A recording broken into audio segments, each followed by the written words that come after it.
As part of our Commitment 2016 election coverage, WGAL is covering all of the races that impact the Susquehanna Valley, from the presidential contest to the state and local races. It's our commitment to making you a more informed voter. I'm joined now by the candidates running for the 96th Legislative District in the Pennsylvania House of Representatives. The district covers Lancaster City and parts of Lancaster and Manheim Townships. And the candidates are from left to right: Robert Bigley, an educator and the executive director of the Trust Performing Arts Center, and Democrat incumbent Mike Sterla. Thank you both for being here. We appreciate it. Let's get to the Senate just approved a bill designed to make it easier for gun organizations like the NRA and gun owners to sue municipalities over their gun ordinances, something that has already happened in Lancaster. How will you vote if and when that comes up in the House? Yeah, well, I'll be a no vote. The bill that had passed in the House originally, it was found unconstitutional by the Supreme Court, was found unconstitutional on a technicality, but they didn't go to what I believe was the meat of the issue, and that is that this legislation gives standing to organizations outside the state that I believe have no business in suing municipalities within the state. And examples of that is if I go visit someone in Idaho and join the Sportsman's Club in Idaho, and then I feel aggrieved by the fact that my local municipality in Pennsylvania has an ordinance that says you have to report stolen guns, the Idaho Sportsman's Club can sue my municipality in Pennsylvania. In fact, it could even be terrorist organizations somewhere. It can be hate organizations. It can be anybody, as long as someone in Pennsylvania is a member of that organization anywhere. And I don't think that meets any constitutional muster. Mr. Bigley, how do you feel about that? Yeah, well, I think the thought behind it is right. We don't want to, and anything, whether it's gun control or other things, it's not good for us to have a patchwork of laws so that if I go into a different township, I don't know what laws are going to be affecting me. At the same time, I don't like the method. I don't like the idea of us, and in fact, I think it's true that it's illegal to have, for a municipality to have a law that's different than the state law, that's in conflict, that conflicts with the state law. So I just don't like the idea that we're going to depend on outside organizations to enforce our laws for us. So, I'm not currently in the legislature, but I want to take a close look at it to make sure that it's going to be fair for everyone. So is that, you don't know at this point how you would vote? Yeah, I honestly don't know how I would vote at this point. But like I said, I just don't like the idea that we're going to be dependent on it. You know, in other areas, like we depend on the ACLU sometimes to defend people that think that they disagree with the municipality. But at this point, I'd have to take a closer look at it. All right, let's talk pension reform. Mike, you have been in the state legislature for 26 years.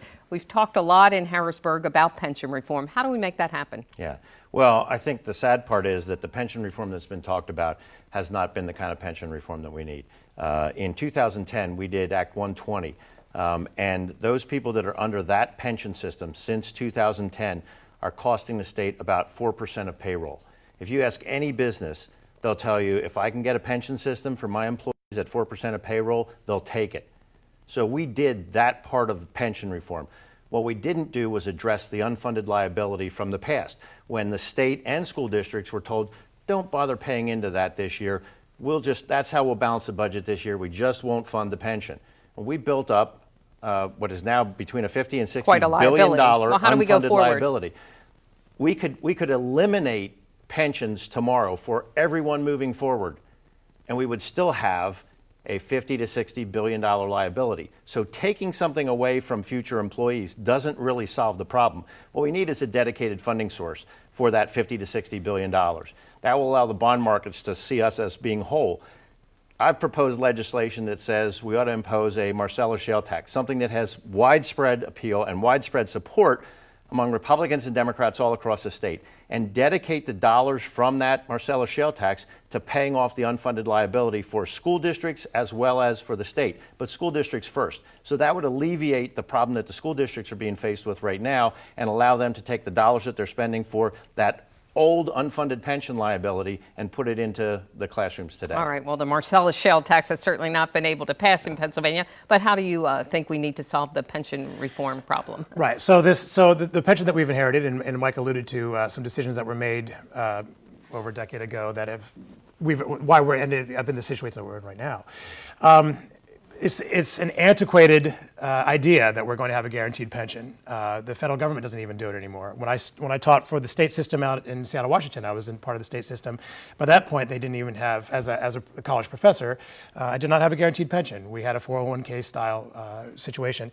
And I think that's where we need to go. You keep hearing about people saying we need to stop the bleeding. We need to do that. We need to do, whether it's a stacked hybrid or a 401k style from the very beginning, with new hires, we've got to do that.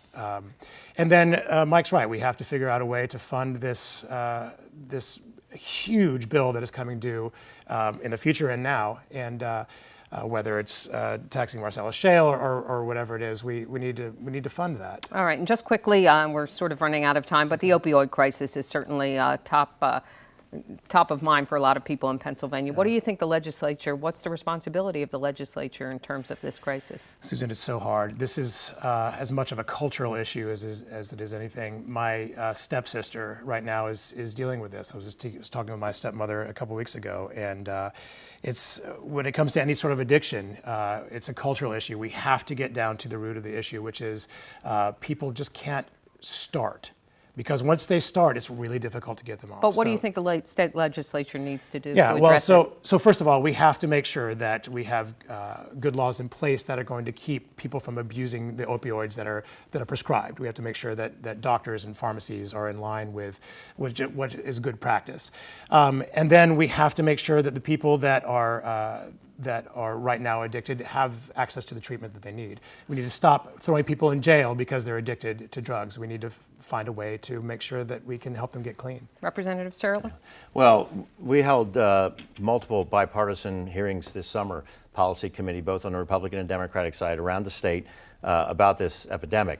As was pointed out, there is some immediate stuff we can do. We can make sure that when you go to an emergency room, you don't get a prescription for 30 or 90 days for opioids. 80% of those people that are currently abusing heroin first abused prescription opioids. And so the reality is we had a pharmaceutical industry that promoted these as being wonderful things for everyone. In fact, they actually got some of the parameters by which doctors evaluate patients. And one of the parameters that they got put in place a few years back was that pain was a parameter. And then, of course, the internet happened and every doctor was getting evaluated on how good they were. Well, part of their evaluation was, were you in pain? Well, I can make sure, I'm not even a doctor, and I can make sure that everyone's not in pain if I just pump them up with opioids. So doctors were literally just handing them out like candy. That has led to part of the crisis that we have. The other part is getting treatment for the people that are currently addicted. Right now, standard treatment for a person is 7 days of detox and 28 days treatment. Not enough. Not probably. enough, not nearly enough. The drug courts say it's about 18 months. The Centers for Disease and Control says it's at least 90 days. The gold standard for treatment is for physicians themselves and for airline pilots, and that treatment program is 5 years. Wow. All right. Well, thank you. We could certainly talk about that probably all day long, but we thank you both for joining us. Thanks. And best of luck on Election Day. Thanks for being here. And remember, Election Day is Tuesday, November 8th. And keep up with the latest election news on WGAL.com. You'll find more information on the other races we're following that you'll only find online.